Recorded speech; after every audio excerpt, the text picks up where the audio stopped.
Anybody else out there born in the 1900s? Yeah. I was born in the 1900s, and so for those of you that were not, you may not understand this, but when I read those verses, I couldn't help but think of the old Dukes of Hazzard. Not the new Dukes of Hazzard, the movie. The new movie was like in the 90s, I think. But the old Dukes of Hazzard. You guys remember old Bo and Luke Duke? Yeah, there we go. I can't help but think of that. I can almost hear, like as we're reading through these verses here, it's almost like I could hear Waylon Jennings' voice pop up. Now, those of you that don't know who Waylon Jennings is, 70s country, all right? But he was also the narrator on the old show, The Duke. Some of you are reminiscing big time right now, and the rest of you are like, huh? But I can almost hear Waylon Jennings' narrator voice come into the Dukes of Hazzard as we're reading through these verses, and him saying what he would say on those shows. I reckon you're wondering how they wound up in a mess like this. You guys remember him doing that? This was the point in the show where he'd then backtrack to explain all of the events that led up to that moment where they had paused the old General Lee midair, right? When you read this passage, when you read this passage and see the different relationship issues that were taking place in these verses, it can get us thinking about maybe some of our own relationship issues. For many of the people in Corinth, I don't know if you knew this or not, but if you were to go into the archaic relics and look at their social media, you would see that under relationship status, many of them, it said, it's complicated. Right? That's what was happening there in Corinth. In this passage, he's talking to people that are single, that want to be married. He's talking to married people that want to be single. He's talking to married people that are saved, that are married to unbelievers. And he even talks about the impact of these complicated relationships on the lives of the children that live with them. You may be one of those people that can empathize with the people at Corinth, because if you were to describe your own personal relationship status, it might be, it's complicated. You may even hear Waylon Jennings saying to you, I reckon you're wondering what you did or what you should do in your situation to end up in this position. Wondering, you may be at that spot today where you're wondering what you should do, maybe wondering what you should do in your situation. And the good news is that in this passage, he gives us what we're going to call very simply the plan for singleness, marriage, and divorce. I'm kind of rethinking why we even went to 1 Corinthians 5, 6, and 7, because quite honestly, these are things that we don't talk about in church oftentimes, these things that we're looking at here. But I do want you to know that the plan that he gives for people that are single, people who are married, and people that are divorced is clearly spelled out here. But I think it's important that we start by acknowledging that this relationship advice that he gives in these 11 verses do not just pop up out of nowhere. They actually come from 6.5 chapters that reminded the readers, which would have been the original readers, the people in Corinth, and now us as the current readers, the people here in Pekin and Tremont, that he's reminding us that we have been changed by the gospel of Jesus Christ. Throughout 6.5 chapters, he's told them, hey, now that you've been gloriously saved by the grace of Jesus Christ, you no longer need to look to the world's wisdom, but we need to look to God's wisdom.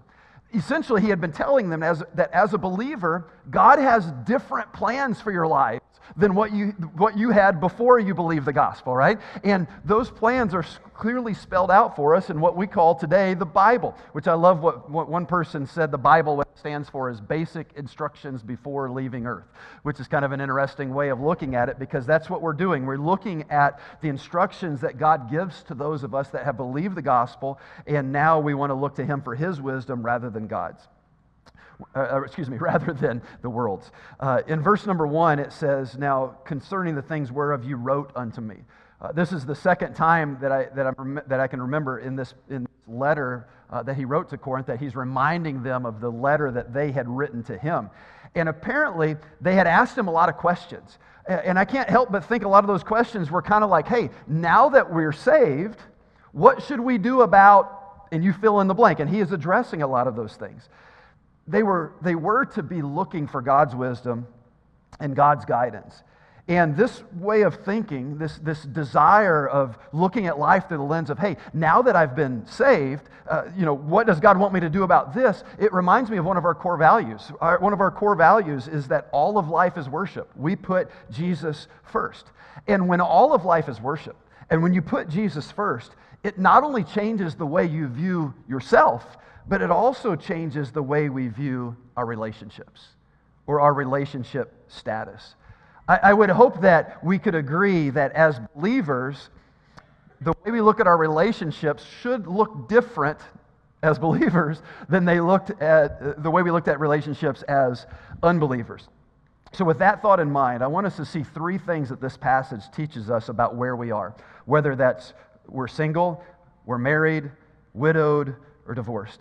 The first thing that we see is, number one, where I am is a gift.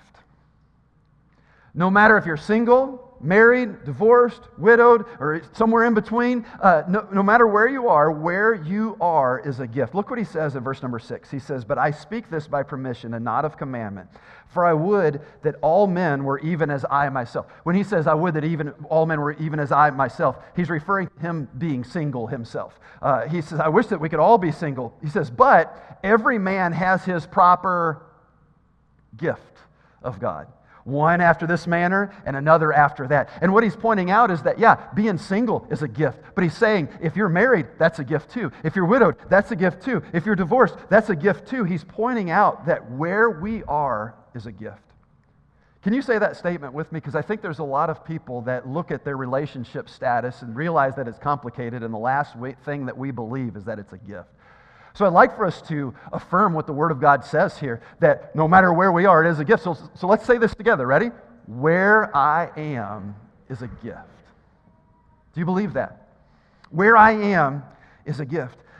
Before we dive into it being a gift, I think it's really important that we acknowledge what he says in verse number 6. In verse 6, he says, "I speak this by permission and not by commandment." One of the beautiful things that Paul does in this passage is he differentiates between his opinion and God's commands. All right? And that's a good lesson for us to learn. Because a lot of us have been around Christians that love to share their opinions as God's commands. Has anyone ever been around someone like that before? Right? They tell us that their opinions are basically the doctrines of God. Their commandments are the doctrine. How does that say? The commandments of men being the doctrines of God. But that's not how it goes. Paul says, look, what I'm going to share with you here in these next couple of verses is just my opinion. And that's where he says in verse number 7, that I would that everyone could be single, right? And some of us are like, I'm not sure if that's for me, right? His opinion, his desire was that we could all be like him and live single lives, but he knew that that was not possible. So he pointed out that both marriage and singleness are gifts. It seems as though they were not seeing these situations as gifts. There were people that were single that wanted to be married, and people that were married that wanted to be single. And before he gives any instruction to the singles, to the marrieds, to the divorced, all the way around, before he gives any instruction, he wanted them to embrace the fact that God had allowed them to be where they are. Not only had he allowed them to be where they are, but that he had blessed them with where they are. All of life is worship. We put Jesus first. When we look at our relationship status through that lens of all of life is worship, we can begin to see that relationship status as a gift. Later in this letter, he's going to show them that why it's a gift, and we'll get into that when we get there. But for now, Paul's advice was this: embrace where you are. Paul's advice is stop wanting what you don't have. And later on, he would tell the church at Philippi to learn to be content. We've talked about contentment a lot, and the illustration that I love to use is to get a box, and it has a lot of contents in it. And essentially, contentment is learning to be happy or content with the contents of your life. And now he's talking about this in terms of our relationship status, and I think what he's teaching us is that contentment is not just this passive acceptance of my relationship status, but it's the positive assurance that God has allowed it, and he is using that status for my good and for his glory. Where I am is a gift. May God help us to learn to embrace this gift and see it as an avenue through which I can worship him, because all of life is worship. He tells us, first of all, that where I am is a gift. He tells us, secondly, that where I am has guidance. We see this in verses 8 and 9, first of all, for the singles. All the single ladies, all right, here you go. Verses 8 and 9, it says, I say therefore to the unmarried and widows, it is good for them if they abide even as I. But if they cannot contain, let them marry, for it is better to marry than to burn. The first piece of advice that he gives them, the first piece of guidance that he gives to the unmarried or the singles, is he's saying, embrace being single. Did you notice what he said in verse number 8? He says, it is good if they abide even as I. He's saying, look, if you're single, embrace it. It is a gift from God. Don't be in a rush to get married, because whether you realize it or not, there are certain things you can do when you're single that you can't do when you're married. Like, when you're single, you can leave dishes in the sink without it becoming a conversation. When you're single, you can eat the last of anything without any guilt, without any negotiation or need of a peace treaty, right? When you're single, you can keep the thermostat wherever you want because you are the king of the thermostat, right? Once you're married, you know that's the wife's choice, right? That's how it is in our home anyway. But do you know what's worse than being single? Wishing you were. The only thing worse than being single is wishing you were. So I encourage you to not be in a rush and don't fall for the lie that you cannot be happy at this stage of life. The enemy does everything he can to try to bounce us from our current situation, to not be content in that moment and to learn what God has for us to learn in those areas and to glorify God in that stage of life so that when I get to the next stage of life, God will be ready, or I'll be ready to continue to glorify God in that. So I want to encourage you to embrace singleness, to see God's blessing in it, and to let this season of life be one that God uses to grow you and to use you. Not only does he encourage the unmarried to embrace being single, but the second thing that he guides them to do is to exercise self-control. In verse 9, he says, if they cannot contain. Do I need to give an explanation of what contain means here? We did the sex talk last week, guys, all right? I don't want to have to do it again this week. But just so that you know, the word contain comes from the same root word as incontinence over in verse number 5. And incontinency doesn't mean now what it meant back then, all right? If you're incontinent now, you know what that means. But if you're incontinent then, it means that you lacked self-control. And the same root word is used here, so he's speaking very specifically to single people, and he's talking about sexuality, and lust. And that's why he says it's better to marry than to burn. That word burn literally means to burn with passion. Because in that culture, Paul was concerned that unmarried believers would be lured away into immoral sexual activity. Now, in our culture, there's no allurement for things like that. You know, sexuality is not to be seen in public in any way. You don't see it on the television. You don't see it in Am I right? No. Paul was concerned that single people, because we talked about it last week, God has given us desires, right? And it is a healthy thing. It is not bad to lust. The Bible actually says that the spirit lusts against the flesh, right? And spirit lusts against the enemy. And so it's important for us to recognize that lust is not inherently a bad thing, but when we fulfill that lust in a wrong way, that's when it becomes sinful or evil. So he says, look, we have to understand that if we cannot contain that passion, then it's important to see what we do about it. Now, the Bible tells us in 1 John 2 that there are three main temptations in the world. It says, for all that's in the world, the lust of the flesh, the lust of the eyes, and the pride of life, it's not of the Father, but it is of the world. There are three main temptations that all of us face, and this is where you see them, right? The lust of the flesh is the desire for pleasure. It's the desire to feel something. The lust of the eyes is the desire for possessions. It's to get more stuff. It's to have. And the pride of life is the desire for power. It's the desire to be something or to control something, right? And so all of us wrestle with all of those, but we tend to be drawn more towards one than the other. And if you are not able to contain the lust of the eyes or that desire for pleasure, Paul says, here's what you should do. Get married. To the couple whose physical attraction has become so powerful that they cannot contain, Paul says, get married. To the single person that struggles with self-control in this area, he says, get married. And some of you are like, I'm trying, I just can't find them, right? So I want to do what Paul did, is I want to give you some advice. This is not God's command. I believe it is rooted in scriptural principles, but I understand that attraction is important. Am I right? Is attraction important when finding a spouse? Nod your head with me. Yes, that's important, right? But here's the thing. Attraction, beauty, it's gonna fade, except for with my wife. She's like a fine wine, baby. It just gets better with age. Beauty fades. When we're single, we are enamored with the way someone looks, the way they smell, how strong they are, those sorts. Hopefully not strong smell. That would be the other way around, all right? By the way, if you're single and that's an issue, that might be why you're having issues, right? D.O. for the B.O., all right, guys? But we need to, if you're single, get beyond how good they look or how good they smell and look for someone that agrees with you on the important things. And it starts with faith. Listen, the Bible tells us unequivocally that believers are not to date. It doesn't say to date, it says to marry, not to be equally yoked. But here's the thing. Why do we date?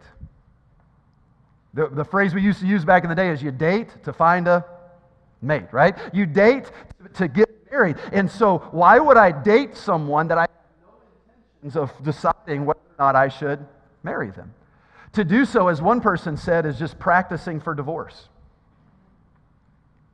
So we date to marry, and I would encourage you to start with the entry level. Like if they don't know Jesus, you don't need to be worried about getting to know them, all right? But beyond that, to find out, do you have the same philosophy about children, about church? Do they walk with Jesus? These things are huge. And if you can't agree on these things, don't date them. The guidance for singles is to embrace being single, and secondly, to exercise self-control. Not only does he give us guidance for the unmarried, but he also gives guidance for the married. Look what he says in verse 10. And unto the married I command, yet not I, but the Lord. Okay, so that's important because now he's making a transition. Earlier when he was talking to the singles, he's like, look, I wish you could all be like me, but I want you to know God's not telling you that you have to remain single. I'm just speaking this by permission. God's allowing me to share this with you. But when he gets to verse number 10, he's like, look, I'm not messing around now. Listen. He's like, this is not the philosophy of Paul. This is the Word of God. And he's going to reference some of the teachings of Jesus here in verse number 10. He's clarifying that he's no longer sharing his direction, but God's. And in verse number 10, it says, here's what God says, let not the wife depart from her husband. It seems as though there were people in Corinth that were married, but they didn't want to be anymore. According to verse number 10, you look at it for yourself. For those that are married and they're not sure they want to be anymore, according to verse number 10, what is the guidance that God gives to them? Stay with them. Stay with them. If you're married, stay married. God takes this covenant of marriage very seriously. In Ephesians 5, we are told that the relationship between a husband and wife is supposed to be a beautiful picture of Jesus Christ and his love for the church. Not only that, but divorce is so painful and can cause so much pain, not just on the husband and the wife, but it can cause so much pain on the children, and it can cause so much pain on the extended family, and it causes so much pain on the friends that surround them. Is there any doubt as to why God wants us to stay together? But also, is there any doubt why the enemy does everything he can to attack marriages? He gives guidance to couples that are struggling in verses 10 and 11. He gives guidance to the divorced in verse 11. He gives guidance to believers that are married to unbelievers in verses 12 through 14, and then advice to believers that are divorced by unbelieving spouses in verses 15 and 16. The first group there is couples that are struggling in verses 10 and 11. The advice that he gives them in verse 11 is this. Verse 10 says, let not the wife depart from the husband, but if she does depart, let her remain unmarried, or be reconciled to her husband, and let not the husband put away his wife. So it goes both ways here. He's using them interchangeably because the truth that we see is that for the couples that are struggling, he says, look, stay together and make the goal reconciliation. The goal is to get this worked out. That's what he says. If she does depart, let her remain unmarried or be reconciled. The goal is to figure this out and come back together at some point. And quite frankly, in verse number 11, it seems as though he's giving room for, in times of arguing, in times where we cannot come to peace with one another, in times of great disappointment, in times where you're considering divorce, it almost seems like he gives room for separation here. Because he says, if she does depart, let her remain unmarried or be reconciled. So he's like, look, she can be away for a while, or he can be away for a while, but that the intention of that time of separation is to eventually come back together. Separation is not encouraged, but it is permitted because the goal is to be reconciled. One thing I would share here, and I think this is really important, if you're in a marriage that is struggling and you are not safe, you need to separate.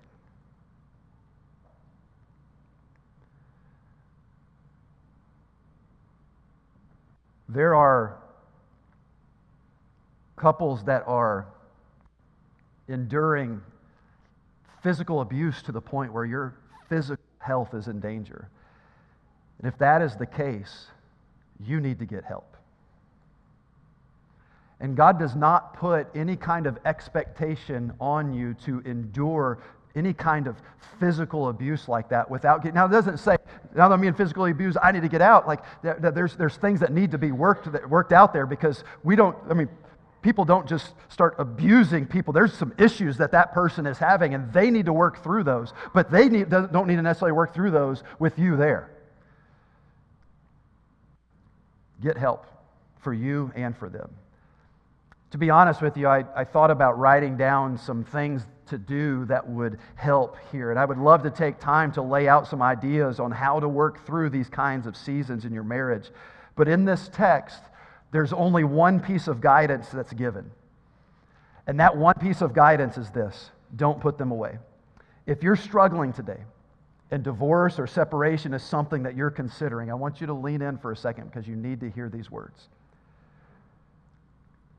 Get help. That's why we're here. We want to come alongside of you, and I want you to know that you're not the only one. There have been seasons in our marriage where my wife has struggled. Okay, it was me. All right. I was thinking you guys would pick up on that a little bit, but I can remember when we lived in Nevada, and I'm not proud of this at all. I'm thankful for God's grace and my wife's forgiveness, but my wife and I got into an argument about something. I don't even remember what it was. It was probably multiple things that kind of built up to it. But we had 3 young kids at the time, which when I see people with 3 kids under 5 years old, I always ask them, you guys argue a lot, don't you? It's difficult, right? But we were having a difficult season, and Misty told me she was going to leave me. Remember that? She told me she was going to leave me, and I was like, where are you going to go? And she's like, I don't know, but I'm not going to stay here. And we had a 1992 Chevy Lumina at that time, and I went out to the car and popped the hood and pulled the plug wires off because ChatGPT didn't exist back then, and she would have never figured out how to put them back on there.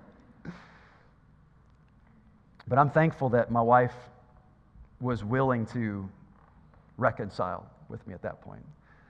And the reason I share that with you, and I could probably tell you a few other stories as well, but the reason I share that story with you is because I want you to know that you're not the only one. How many of you guys, just by a testimony, would say, there have been times in our marriage where we've struggled pretty heavily? Would you testify with me on that? I appreciate that. And the people that are struggling right now appreciate your willingness to just be humble and say, we've been there. And listen, every person that just raised their hand, if they love you and love Jesus, they'd be more than happy for you to come alongside of them and say, hey, can you help me? If you're struggling today, I think the call of this passage is reconciliation, and oftentimes you can't do that on your own. Get help from someone that does what Paul does in this passage. Encourages reconciliation. Don't go to an unbeliever or a believer that doesn't walk with Jesus and seek their advice. If you're going to some lady you work with or some dude you work with and they're saying something like, oh yeah, he needs to get in line, or just you're going to have to get out of there. Or if some girl is saying, I'll tell you what, girl, you don't need to be putting up with that stuff, and you just put him in his place. Let me just tell you what, they're going to give you bad advice. You need to find someone who's doing what the Apostle Paul did here, and that is encouraging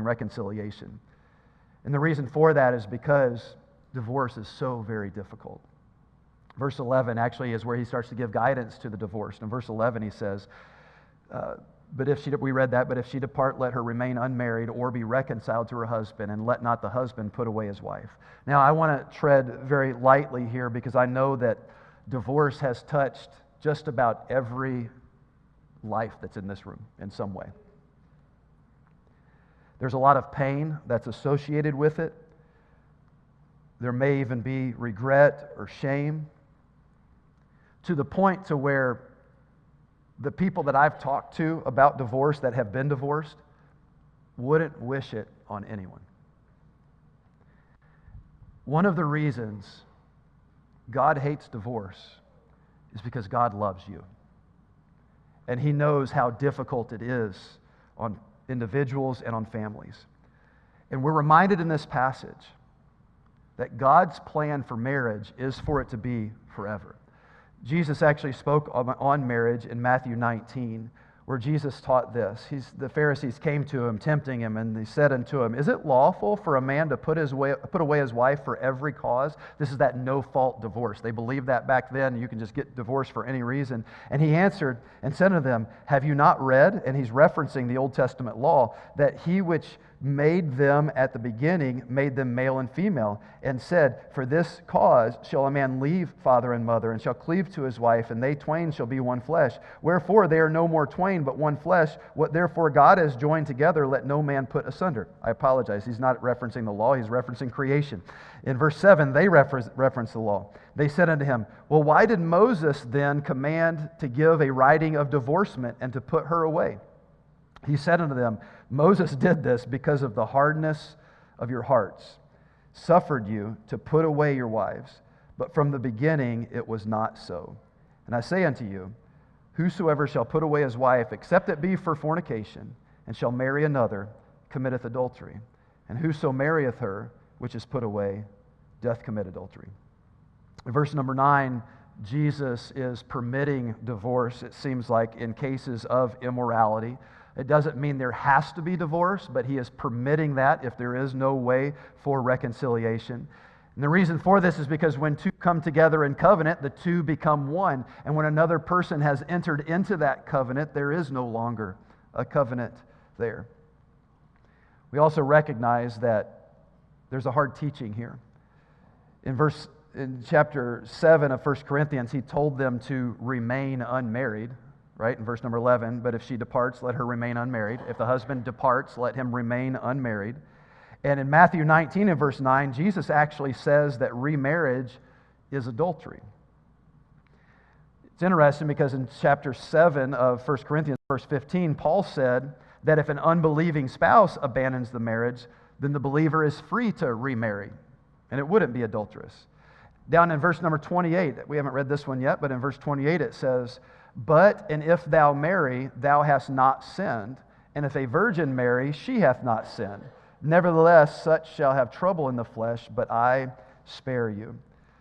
There's disagreement in regards to verse number 28 and whether or not it's referring specifically just to widows, or it's just specifically to singles, or if it's referring to the believer that's been abandoned by an unbelieving spouse, or if it's referring to any believer that's been divorced.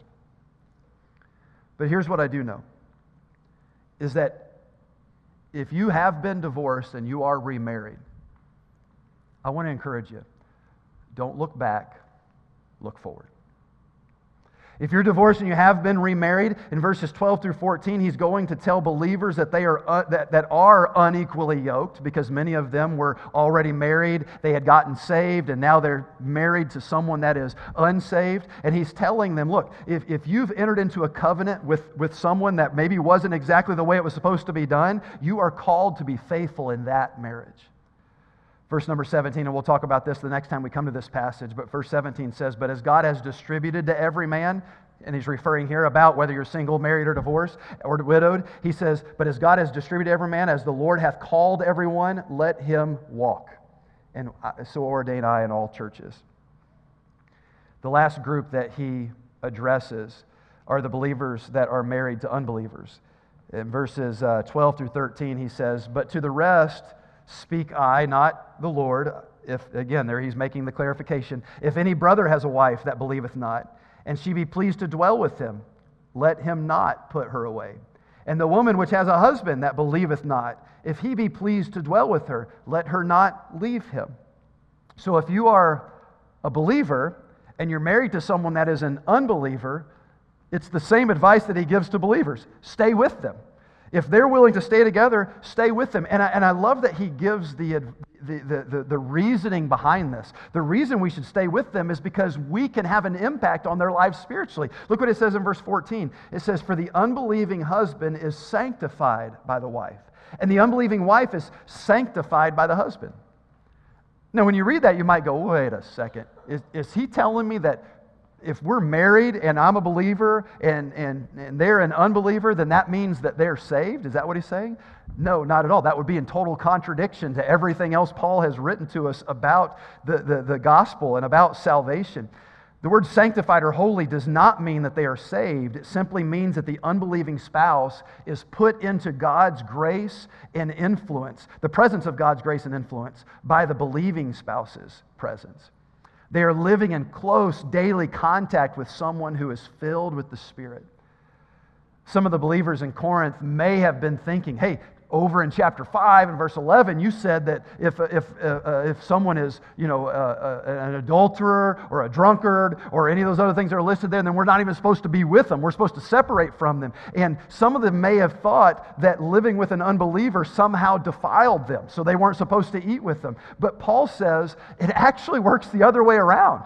If you're married to someone that's an unbeliever, it's not that they defile you, but it gives the opportunity for you to make them holy, for them to see the need for Jesus. As a matter of fact, look what it says in verse 16. It says, for what knowest thou, O wife, whether thou shalt save thy husband? Or how knowest thou, O man, whether thou shalt save thy wife?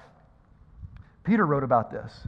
1 Peter 3 and verse 1, it says, likewise, you wives, be in subjection to your own husbands, that if any obey not the word, they also may, without the word, be won by the conversation or lifestyle of the wives. He's pointing out that in a marriage where there's an unbeliever and a believer, the believer's presence matters more than you know. You may feel like we need to pressure them into going to church or pressure them into believing the gospel or somehow manipulate the situation. But manipulation and pressure do not lead to salvation. According to these verses, you know what leads to salvation? Following Jesus. Walking with Jesus and showing them the impact that He has made in your life. This is not just true for your spouse, but it's also true for your children. Look what he says in verse number 14 at the end of it. He says, else were your children unclean, but now are they holy. He's pointing out to the believer that is married to an unbeliever that you have the power by your walk with Jesus to be a testimony of the gospel of Jesus Christ to your unbelieving spouse and to your children. So I was thinking about this. I couldn't help but think of a few couples in our church. One of them sitting back there in the back. It's just Phyllis today, so apparently, never mind, I'm not using that one. All right? No, Earl's probably doing something important. But Phyllis got saved in the 1900s. Yeah. She got saved in 1983, I think is what you told me, right? She believed the gospel in 1983, and Earl had not yet come to faith. She started going to church, and she was trying to be faithful, and she was trying to live for the Lord, trying to be an example to Him, and she was perfect the whole 4 years, right? Probably not. But she was trying. And 4 years later, Earl came to faith. And we've been blessed because of that. I think of recently when the Puseys got baptized, and Brittany shared her testimony about how she used to curse God. But God had begun to do a work in her husband's heart first, and Doug came to faith last summer. And it was a few months later of Doug, oh, Brittany's here. Doug's not. What's going on here, guys? Where are the husbands? Doug usually comes to the second service. But Brittany's sharing the testimony about that. And Doug, I'm sure he didn't live perfectly in those months, but he was trying, right? And eventually, after time and prayer, Brittany came to faith. We could go on and on. I think Alan and Christy Larson have a similar testimony to that as well, and some of you may have experienced that testimony. And the reason I want to share those testimonies with you is because there are some people here that have unbelieving spouses, and I want to give you the hope that Jesus is working as you walk with him. He is working in their lives. He tells us where I am has a gift, where I am has guidance, but the last thing I want you to see is this, is where I am has a goal. In verse number 15, he tells us what the goal is. And no matter what relationship you're in verse 15, he says, but if the unbelieving spouse depart, a brother or sister is not under bondage in such cases, but God has called us to peace. The goal is peace. God has called us to more than just, hey, let's make the most of this. Let's make the most of where we are. But rather, he has told us that we can have peace where we are. Whether you are married with or without problems, you can have peace. Whether you're single with or without prospects, you can have peace. Whether you're divorced, you can have peace. Whether you're remarried, you can have peace. That word called, I actually had in my notes, I was going to nerd out on you guys and talk about, in the Greek, they had different usage of verbs in Greek. And this verb is in the perfect active indicative. But I knew you'd start falling asleep if I shared all that stuff with you and explained it to you. But essentially, he's telling us this isn't a suggestion. God has called us to peace. He isn't hoping that you'll find peace someday. He is actively, continually calling you into peace right now in the situation that you are in. And peace is a choice. It is a choice not to look at my circumstances, but to look at my Savior. It is a choice to trust in Him. We started out today by referencing a television show from the 1900s, right? Many of those episodes started with Waylon Jennings acknowledging that the Duke boys had found themselves in a mess. But if you stayed through the episode, almost every one of them, no matter how complicated the mess was, the Duke boys made their way through. And Waylon Jennings always would wrap it up with something like, well, looks like things worked out after all. Of course, we're not in a TV show, and our situations can't be neatly wrapped up in a 35-minute sermon or a 1-hour television show. But here's what you can count on. That God, the God who designed marriage, the God who gave guidance for every relationship situation you can find yourself in, the God who calls us to peace, He knows the end of our story. And those who trust Him, it works out in the end. Let's pray together.